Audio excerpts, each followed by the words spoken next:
Before the video starts, just a quick reminder to go check out the Chilling app. If you can't get enough content from me here on this channel, myself and other narrators here on YouTube are going to be providing hours of unique and spine-tingling scary story narrations exclusively over on the Chilling app. There's new narrations from me added weekly, and there's new professional narrators constantly being added to the list. So far, there's over 400 stories to binge, from monsters, paranormal, thrillers, and true scary stories. The Chilling app even recently added classic novels, vintage horror radio, and true crime stories. And this all can be enjoyed with their one-of-a-kind ambient menu, where you can mix in immersive and relaxing sound effects like rainstorms and crackling fireplaces, and adjust their volumes independently, and a sleep timer so you can drift off to dreamland without interruptions. Click the link in the description or the pinned comment to try the free trial of the Chilling app, and after that, it's only $2.99 a month, which makes it completely ad and interruption free.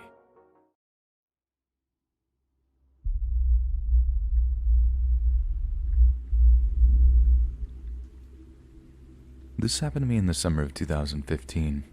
I was dating a guy who lived in the city, and I was living at home at the time in the suburbs. Neither of us had a car, and since I lived at home with my bedroom right next to my grandma's, I always went to him. I take the subway to his place every week and stay for the couple of days I had off from work. To get to his apartment required taking 2 trains. One day I was headed to see him. It was super hot out, and I was wearing a skirt with straps, a crop top, and knee-high socks. Hey, I wanted to look cute. I guess I feel this is important as I probably stood out in this outfit, and unfortunately, I probably should have been more careful about what I was wearing, which sucks. I'm on the first train, and after a few stops, I noticed a man get on. It was kind of hard not to notice him, as he chose to stand right in front of where I was sitting and stare at me, rather than take an empty seat. It made me feel weird. The man in general gave me a very creepy vibe. He was probably in his early 40s, looked unkempt, but otherwise kinda just a basic-looking white dude whose face I can't even picture right now. So I get off at the last stop and head through the station to where I need to catch the second train, but I notice this guy is following me, which at first I figured wasn't a big deal. He could have just been going to the same place. So to get to the platform I needed to be at, you had to go up some stairs, and I realize he's right behind me. I decided to turn around and go to a different platform, which happened to be packed with people. Thinking if he's following me, then this is bad, but maybe I could lose him in the crowd. He continues to follow me, and I try to duck out of view before going back to the actual platform I need to be waiting on. I get there, and for a few minutes I feel better, until I see him again. He must have known that I'd be there after I'd gone up there and then turned around. Plus, it was the only other platform, and most likely he saw me the whole time. There weren't too many people waiting compared to the other side, but a few trains came that were so full that I didn't bother to try to get on, and neither did he. The whole time I'm texting my boyfriend, who was not taking me seriously at all. I asked that he at least meet me at the station when I got to the stop by his apartment, which was a 5-minute walk, and was being reluctant, but he finally agreed. At this point, though, I'm still waiting for a train. One does come, but it's very full. I'm getting restless and want to get to a safe place, so I squeeze on. But so does the man, and now he's right next to me, with now his arm over me. I can even feel his fingers starting to caress my shoulder. It was disgusting. I decide that even with all these people around, I'm not safe, so right before the doors close, I hop out, and the train leaves with the guy on it, staring at me with this look of hatred as it pulled away. I waited for a few more trains to come and go, worried the guy would be waiting for me at the next stop or something. I got on a train finally, paying attention to everyone who got on at each stop. He never did, and I made it to my stop, greeted by my boyfriend, who seemed frustrated by having to walk over. He is my ex-boyfriend and was just generally kind of terrible. I'm really proud of myself of getting off of that train at the last second. I don't know how much danger I was in, but I know that man was following me and definitely wasn't for any wholesome reason. And despite being in public, I feel like if he had tried anything, no one would have done anything. and I'm a very small and not a very assertive individual, so I imagine I wouldn't have said anything, and they would have just let it happen.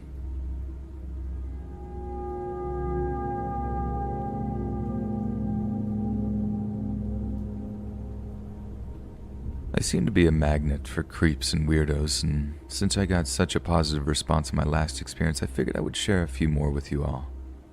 These all took place outside my home at the time, which was on the literal last block of a major city, right across the street from the beach. The building was framed on 4 sides by the beach, the woods, a construction site, and a few other sleepy houses, as well as the Mooney Line. Think like the subway, but above ground. It's the very last stop on the Mooney, so unless you catch it at the right time of day or at the height of tourist season, the area is basically empty on the sidewalks.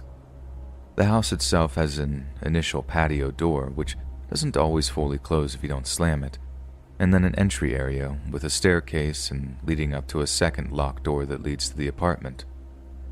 Now, for experience 1, I got home from work one day at about 9 p.m., and immediately get into a small spat with my roommates.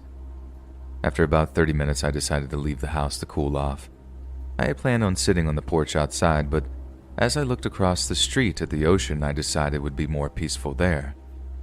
I had never been to the beach at night, for safety reasons, but as I looked at the well-lit parking lot and no one in sight, I decided it would be all right. In the 1-block span from the beach to my home, there was a little wooded path that started on my street and dumped you out at a crosswalk for the beach. It also intersected with another pathway that took you down the coast.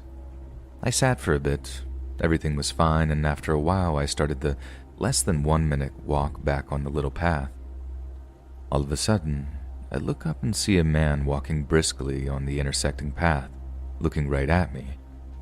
I speed up a bit and try to ignore him, and as we hit the section where the 2 paths intersect, I end up being about a foot away from him. He calls out to me, "Hey, I want to talk to you." I ignore him, and after a few more steps, he reaches out his hand and grabs part of my hair, saying, "Hey, come here." I immediately yank my hair out of his hand and book it to the last block, sprinting to my house, and I can actually hear him running behind me. I turn the corner sharply and am briefly out of his sight.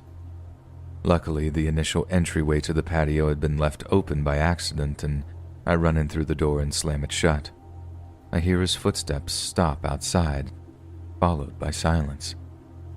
As I go upstairs and look through our front window, I see him walking away into the construction site. Experience number 2. I had a friend that lived a couple of blocks from where I was along the same stretch of beach. After hanging out one day, I decided to head back home at around sunset. I've walked this route many times, and it's just barely light outside still, only a 5-minute walk, so I figured I'll be home before dark. As I cross the intersection from their house, I notice a white van parked on the corner that is not usually there, covering a little garden I like to look at on my way back. I can just barely make out 2 people in the front seat.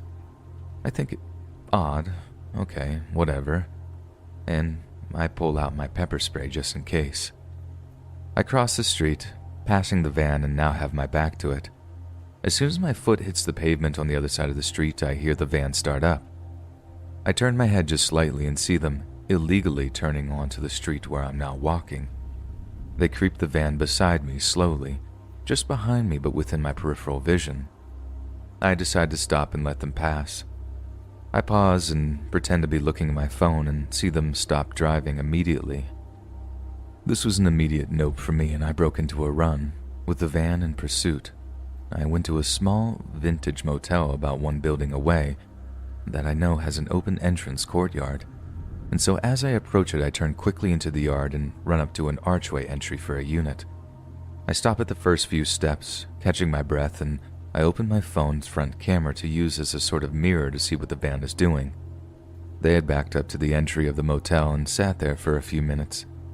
Then, one of the passenger sides opened the door and started walking towards the motel, his phone flashlight on, and I immediately pulled my own phone back, listening for his footsteps and readying myself to start banging on the motel door, hoping that someone is inside. I wait in the silence for a long time, long enough for it to get dark. I finally look out again and both the man and the van are gone. I call an Uber to take me the last 2 blocks home, and I never saw them again. Experience number 3. I have a friend over and we want to take a dab. It's about 10 p.m. My roommates don't like dabbing in the house because of the smell, so he and I go to his parked car out front. We're in there having a good time when I notice a person walking down the block, pulling on car door handles. I notify him and we watch as that same person comes up to his car and yanks on his back door. He honks his horn and they back up for a minute, then walk up to his driver window and knock on the window, making a motion to roll it down. Just as I'm about to tell him don't, he rolls down the window a bit. The person is clean and normally clothed and asks what day it is, and then what time it is, to which my friend answers. They then stand there and stare at us as he tries to usher them away, even offering them money. Without saying anything, they walk away down the block, and once they reach the intersection between the construction site and woods, they roll their head back up to the sky and just start screaming at the top of their lungs as they back away out of sight. I take this opportunity to dart back inside my house as my friend watches, making sure to close the patio door. A few hours later, one of my roommates comes home very drunk, and as we figured later, they failed to make sure the patio door shut all the way. Morning time comes and I wake up in an empty apartment. I open my phone and have a singular message from my roommate from 3 hours ago, stating that when they left for work this morning, there was a person they didn't know sleeping inside the patio area. They thought it was a drunk person who lived in the neighborhood and entered the wrong house by mistake, and evidently did not find it enough of a reason to call me or wake me up. I immediately go to the entry of our apartment, pulling the door open fast. To my surprise, the person who had been talking to us in the car the night before is laying casually across my staircase, fiddling with something. I scream "Hey" loudly, and they immediately hop up and run out of my patio door. I run down the stairs after them and open the door. They're standing across the street, just smiling at me and giggling. They then give me a little wave and run off. I close the door hard and go back to the steps to see what items they had left. Sitting on the steps was a few coins, some weird wire-type objects. Think a bobby pin after you bent it into a straight line. A lighter and a pocket knife. Thankfully, I never saw them again.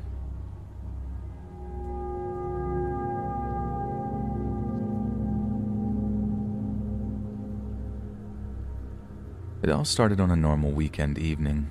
I was hanging out in my room when I suddenly got a text from my friend. He worked as overnight security for a large bank and regularly had time between rounds to check his phone and play Pokemon Go. The message he sent me was that I needed to lock my doors. I asked why, and he explained that only a block from me was a shootout and the offender had yet to be apprehended. Something you should know about my neighborhood is that this is not a bad part of town. My house is in a nice neighborhood just down the street from a local high school. We have a large military family presence due to the base in the area. I'm only telling you this because it's easy enough to find this all out if you were to research the event I'm about to tell you. So after my friend messages me this, I head upstairs and do what he says. As I'm doing so, I open Facebook and I suddenly see that everyone on my timeline is sharing the local police scanner report, and it goes as follows. Fire, active shooter. Sonic, street name. U-Haul full of fireworks on fire by the building with an active shooter inside. Dispatch on the phone with 2 shooting victims inside. Male suspect in an army helmet still shooting. Police giving local hospital a heads up that they have an active shooter with multiple Code 3 traumas that will be coming. I'm sitting on the steps in front of my front door reading this and constantly refreshing the page when I suddenly recognize the sound of a helicopter above my house. The Sonic drive-through this incident is happening at is, like I said, only a block from my house. I tell my parents, and my mother and I can't help but stick our heads out, only to see our neighbors are doing the same. It was nighttime, and off beyond the tree line you could clearly see the orange glow of what I knew was a U-Haul the shooter had set on fire in the parking lot of the Sonic. We closed the door, and for For a few hours, I'm refreshing the scanner feed and watching Snapchat videos people have took of the U-Haul in question, on fire with dozens of police cars flashing lights around the area. The shooter was soon apprehended, and my mother and I felt relieved, and I headed to bed, still buzzing from the excitement. That excitement was quickly extinguished when I got a call the next day from a friend of mine who told me that our mutual friend and his roommate were killed in the shooting the night before.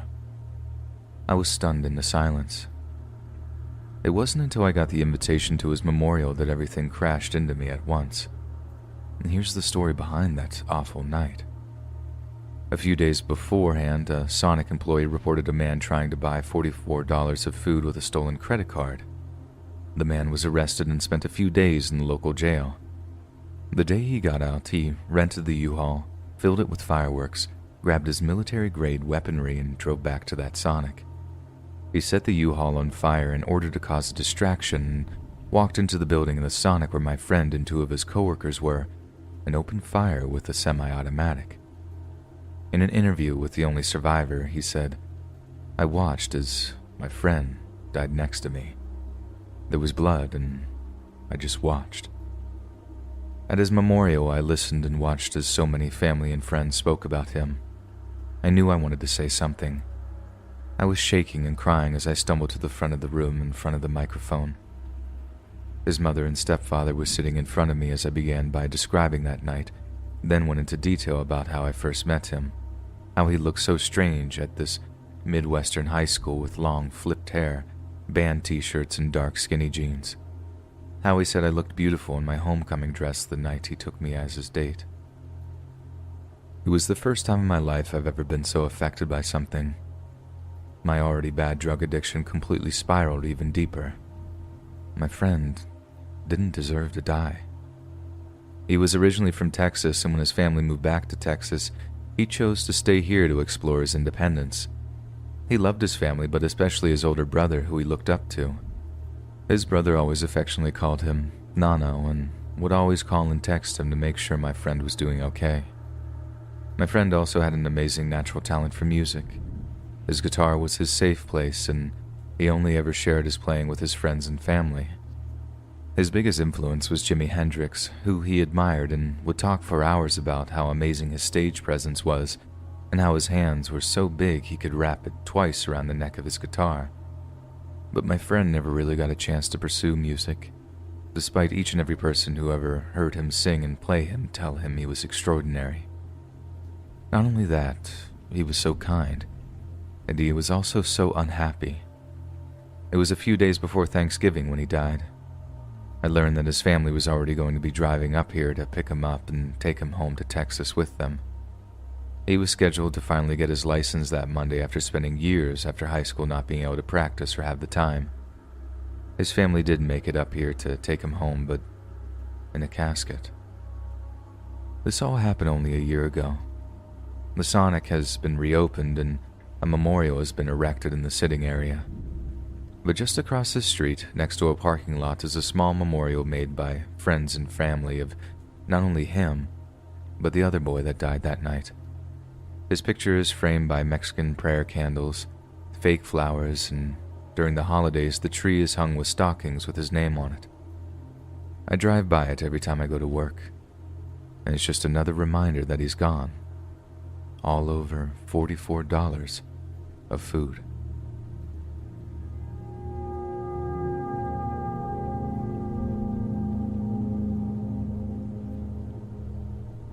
This incident happened just a few hours earlier, and I'm typing this story currently at my workplace. I work in the garden area of a home improvement store. I don't work the cash registers, and my manager doesn't even let me water the flowers, so a lot of the time I have nothing to do. This results in me taking extremely long bathroom breaks where I just scroll on my phone. I know it sounds bad, but it's better than standing around trying to look busy. Today was the same as any other, with me wasting time in the bathroom. Nothing of interest happened until my work phone buzzed at the same time as the stall next to mine, and this becomes important later. A few seconds later, I see that the guy in the next stall has his hand stretched to the ground with his palm facing up. At first, I thought he had run out of toilet paper and was asking for mine. He just stayed silent for a while, so I ignored him after that. Then he started moving that hand uncomfortably close to my leg, so I immediately scooted away and prepared to leave. Once the man noticed that, he hurriedly got out of his stall before I could leave. Another few seconds of silence. I took a peek out from the gap of the stall door to see what he was doing, and just like a scene from a horror movie, our eyes connected. He was barely an inch away from the door, trying to peek inside. My blood ran cold, and if you're wondering why I didn't immediately open the door and cuss the guy out, I really hate confrontation. I avoid it whenever possible, and I do my best not to draw attention to myself. I stood sideways by the door so he wouldn't be able to see me, and that's when the whispering started. I don't know what the first thing he said was, but it sounded like moaning. The next part was a bit more audible. He said something along the lines of wanting to see more of my unflushed toilet paper. And I was just thoroughly disgusted. This guy was a complete creep, and I was alone in the bathroom with him. My heart was beating faster by the second. I had to stay there until another person came into the bathroom. No way was I going to confront him alone.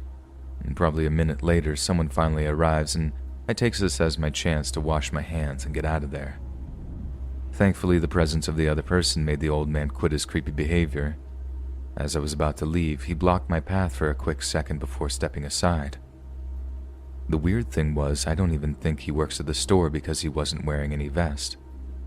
My store is extremely lenient about uniform, but most workers at least wear a vest or something connected to the store. He just looked like a regular customer. I'm certain I heard a phone ding echo in that bathroom. The phones have a certain signature ring to them that it couldn't have been a coincidence. Either way, he only started creeping on me once the phone ring made it clear that I was an employee. The situation really creeped me out, and I've been totally unfocused on my work since then. I kept prowling the garden area to look out for any old man wearing a similar outfit to that creeper. And I have an incredibly hard time distinguishing faces, so I don't even know if I would recognize this apparent creepy coworker if he showed up again.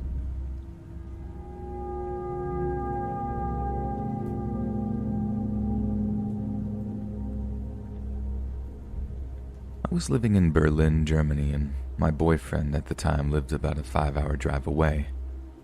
So I had planned to go see him, like I usually do every 2 weeks on the weekend, and I used the carpooling site BlaBlaCar, which I had used so many times before. I see that a young man is heading down that way and that there is already one seat taken by another girl, so I reserve my seat and wait for this person to come and fetch me. We meet at the spot we had agreed to, and he explains to me that the other girl had to cancel last minute, which is totally fine. Odd, but I mean, it can happen. Anyway, I jump in. The driver, his name is Ben, he seems very nice and talkative. Just before leaving Berlin, he turns to me and asks that he had forgotten his driver's license at home and that we must go fetch it, which is already a bit of a pain because it's on the other side of town and Berlin is huge.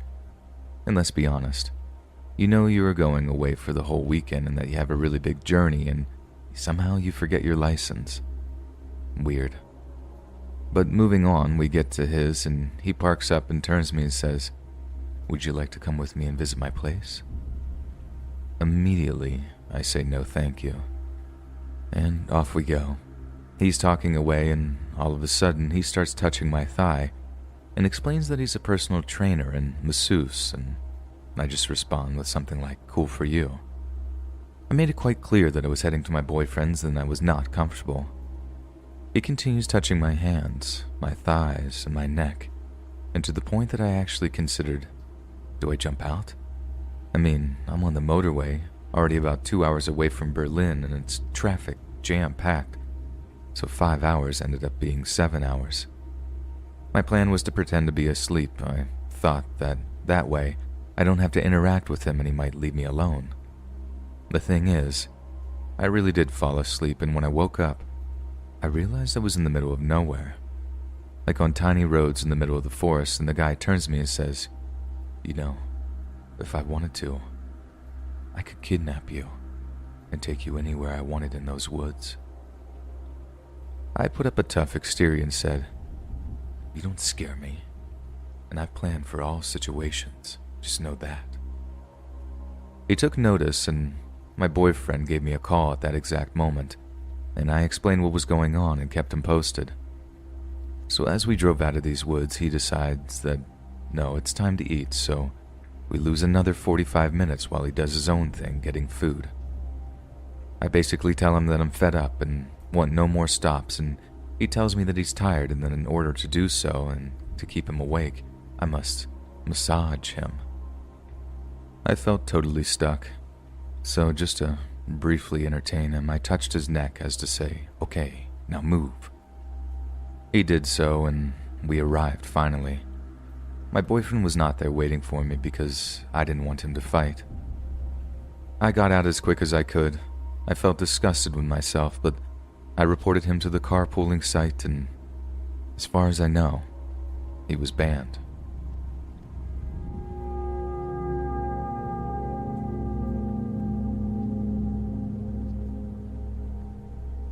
I'm living in a very rural area in a small village with maybe 10 to 15 houses, but close to the highway.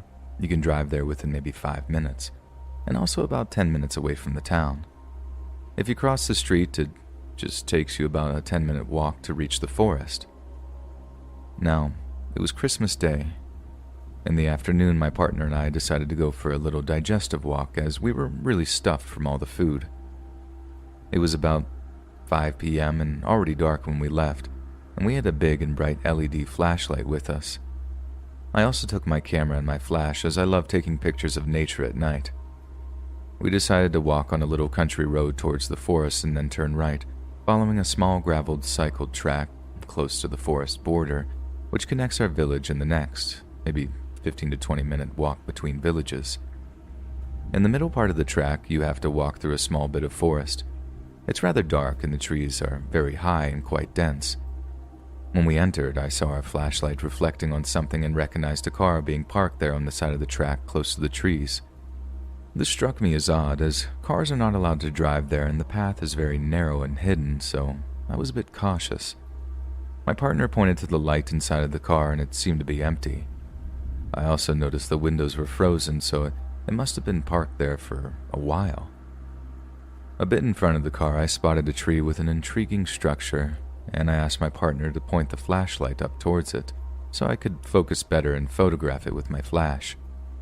As I took a few images, my partner told me, there's someone standing behind us in the middle of the road. He's looking at us. Nobody was following us the whole way. I kept looking around and behind us occasionally because at this time in the evening and close to the border of the forest there are boars sometimes, and it's mating season, so they are more aggressive than usual. Indeed, there was a man standing behind us, staying out of the flashlight's reach. He wasn't saying anything, just standing there and facing us. At first, I thought he might be startled, as it may seem a bit weird if someone's just taking photos around your car. It wasn't even legal to drive on that path with your car, by the way. I decided to get up and confront him from a distance, explaining to him that I was just taking photos of that tree. He didn't react and still just stood there. I then went on to ask him if he needed some light, and he replied that it wasn't necessary. It was odd, but I was still calm, sure about there being a normal explanation for his behavior. Nonetheless, my partner and I decided to just get out and follow the path leading to the next village. It was maybe 5 to 7 minutes until we reached it.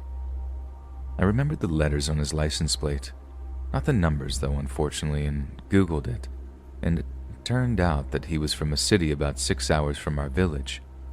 Mind you, the country I live in is in a very strict lockdown right now, so you are only allowed to travel, even by car, if you have very urgent reasons. After we reached the first lantern of the next village, we looked back and observed the car driving a bit out of the forest, turning around and going back inside. I was able to see that he parked there again and turned the lights off, and he didn't leave the forest. We then went home on a much longer way than initially intended, as I didn't want to go back there for obvious reasons. Our flashlight battery died on the way, and my phone battery is low, so I didn't want to call the police back then, but I called them as soon as I arrived home and gave them all the details. This is a big regret that I didn't memorize the whole license plate, but It was just so surprising that I seriously didn't think about it. Also, it only occurred to me as really strange when I thought about the frozen windows and that he couldn't have possibly have walked behind us. Plus, him having no light and not responding at all. He did seem to be sneaking up on us when I sat down to take the photo.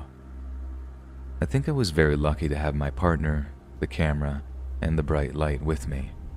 I don't want to imagine what he had in mind being so far away from where he was, and what could have happened to me if I was alone.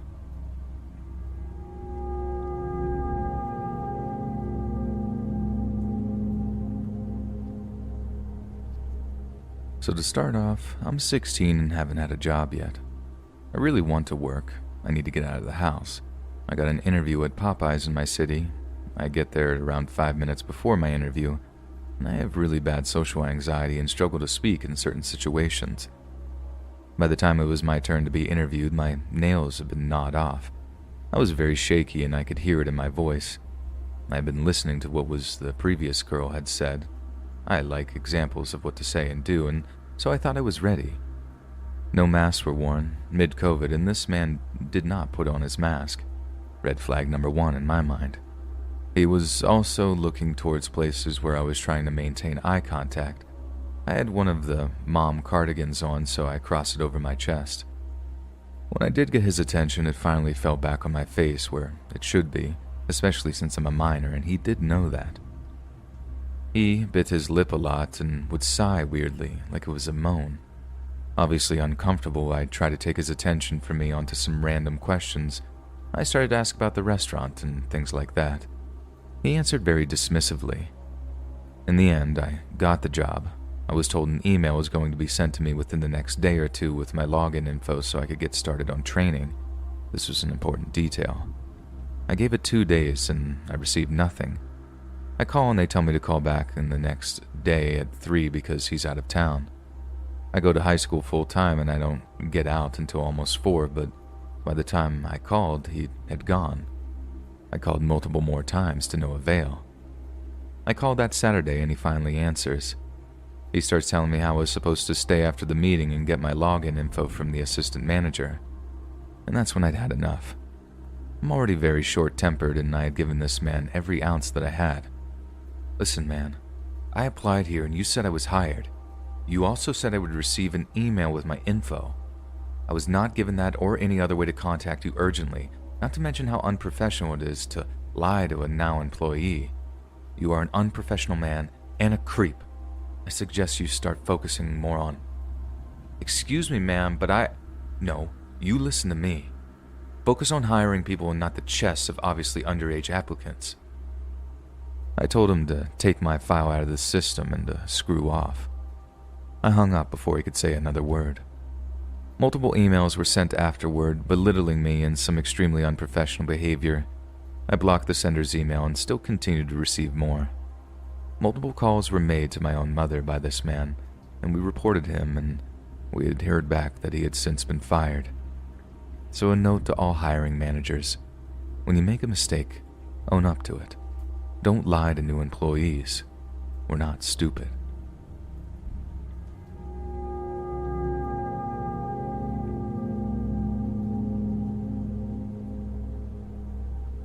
This happened just a couple of hours ago. I'm currently in bed trying to sleep off the bad feeling from this encounter. At around 11, I was watching TV and playing on my phone, just waiting to feel tired. My boyfriend was upstairs asleep in bed. The lights were all off on the house, just a lamp on in the living room with me. Someone flicked my letterbox on the front door. It was loud, so I assumed my partner would have heard it and came to see.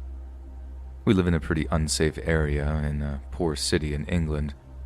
I've been followed, charged at by mental drug addicts, attempted mugging, catcalled, found a drunk man hiding in my back garden, found a man loitering in my front garden, all that kind of weird stuff, so I instantly was on edge. I went to look at the front door. It was textured glass panels, so I was able to make out 2 silhouettes out by the door. I just stood and watched and saw that one of them was looking into our front room, trying to see what was inside. They must have been there 30 seconds, then I flicked the hall light on, not wanting them to think the house was empty, and They instantly scarpered from looking on my front room to the street. A few seconds later, they started knocking on my door, so I ran upstairs and had to wake up my parents because I did not want to open the door and was so scared they would bash it in. I looked out the bedroom window and there was a man in the street. He looked up at me and held eye contact without blinking or looking away even for a millisecond. He was speaking slowly. I mouthed "what" once or twice, hoping he would shout, but he didn't. Thinking back, I wonder if he was looking at me but talking to the other person he had with him. I rushed down to confront them. My partner came down and started to put some clothes on. By the time I had grabbed my keys and opened the door, they had gone. No sign of them at all on the road. This isn't the first time someone had tried messing with my letter flap at night.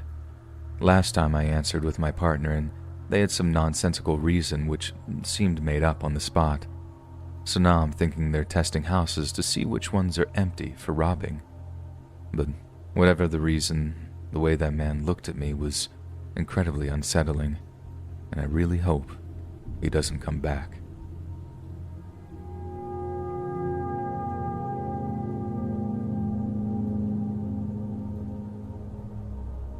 This happened probably around 2002.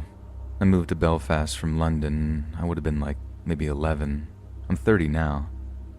Anyway, I lived in a new area. A lot of houses, etc. were being built, and they were all massive and beautiful houses despite being a terrible area, and I thankfully no longer lived in. I'm with a friend called Dave. We're looking for my sister, and we go around the corner from my house down where they're building a bunch of houses, and it's pretty dark. I'd probably say it's like 10 or 11 p.m. I don't really remember why we were actually looking for my sister. I don't even think she was around. Anyway, we're walking past houses that look pretty much finished. We're chatting, and a guy randomly shows up out of the blue behind us and grabs hold of me. Dave, by this stage, is completely petrified and runs away crying and climbs over a fence, completely ditching me. The guy is very casual despite being creepy, and I'm not as freaked out as I should be. I assume he's a provie, which is someone who watches the streets in West Belfast. He's got a hold of me, and it's like when you've been caught in a place you shouldn't be in. I expect to just be like, "You shouldn't be here at night while we're patrolling the streets," or something like that. But suddenly we go to a house which isn't completely built yet and nobody lives in it. Well, I think. I'm literally standing inside the basement-looking house whilst he's outside phoning the cops. I assume he's fake calling the cops.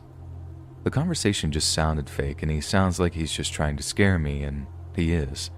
I get really freaked out though, because upstairs there's like this constant tapping sound, and it can't be a builder by himself at like 11 p.m. surely.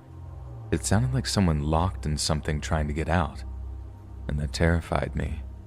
It was the speed of the sound, and as if they knew I was in the house.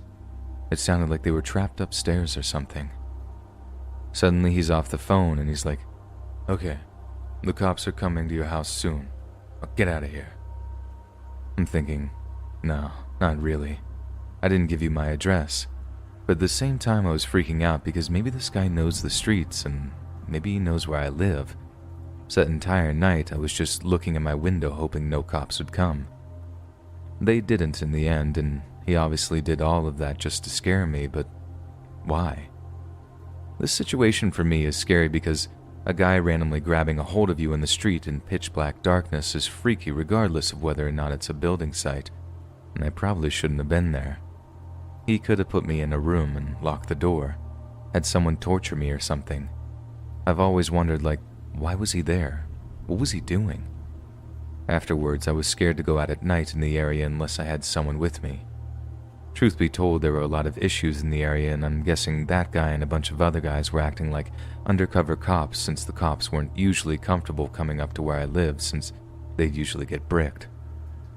It comes from the troubles, and looking back though, I think the entrance was blocked off and we weren't actually allowed in there. Considering the situation, I was actually pretty calm compared to my friend, and I do have terrible anxiety. I think I just assumed that this guy wasn't bad, but again, on any given day, he could have been something much more sinister. I really don't know how to fully digest what had happened.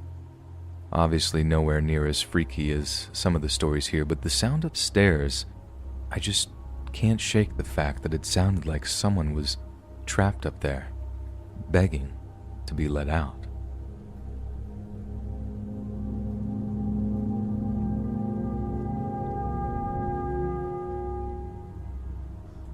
I live in Finland, in a fairly small city, and this happened to me a year ago when I was only 14.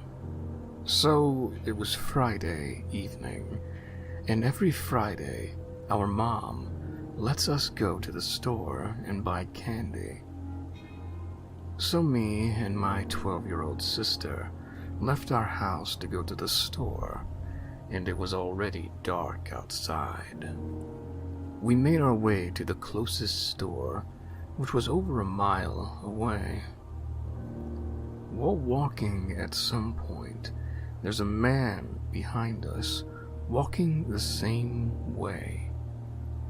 But I didn't think much about it at the time. He could be just going to the same store. So I continued chatting with my sister while the man is behind us, following at a safe distance. We get to the store with no complications, and the man followed us into the store. We take our time selecting our candy and get to the register to pay.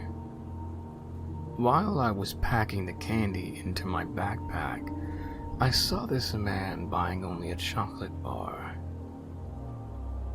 Pretty far away to go for a chocolate bar, I thought, and at this point, my suspicions started to rise for this guy.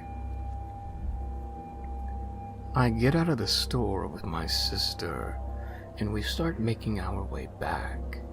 We walked for a while, and I quickly glanced at my back, and the man was still there following us. I took a look at my sister, who seemed totally unaware about the man's presence. We continued our walk, and up ahead of us was an unlit dirt road that continued for a good part of the trip. So I look at my back again, and there the man still was, about 60 feet away. At this point, I was almost certain that he was following us, because on our way to the store, he did not walk this part of the way behind us. The dirt road goes through a forest, and it had a curve at the start of it. Once we get to the curve, I look back again and notice that the man can't see us. So I pull my sister into the woods and we duck down into the brush. My sister is saying something and I just whisper, "Stay quiet," to her as I wait for the man to come. I could see the man's shadow coming down the road, and he started looking for us from the road. He walked back and forth on the road. Now I was certain he was following us all that time. My heart was racing, and I tried to be as quiet as possible. The man didn't find us, but continued running forwards. We stayed in the forest for a while, before getting the courage to come out. We walk the rest of the way home with no problems and get to our house. We eat our candy and have a good evening, but that really did bother me for a while, and it especially bothered my sister. Thinking about this still gives me the chills, and the thought of getting caught by that man in that situation creeps me out to no end, and I try not to think about it. Needless to say, I wouldn't want to meet this guy ever again.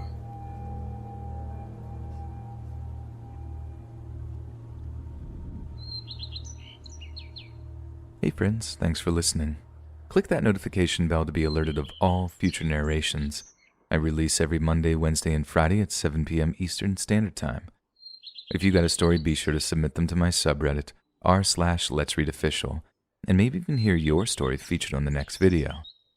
And if you want to support me even more, grab early access to all future narrations and bonus content over on Patreon, or click that big join button to hear about the extra perks offered for the channel.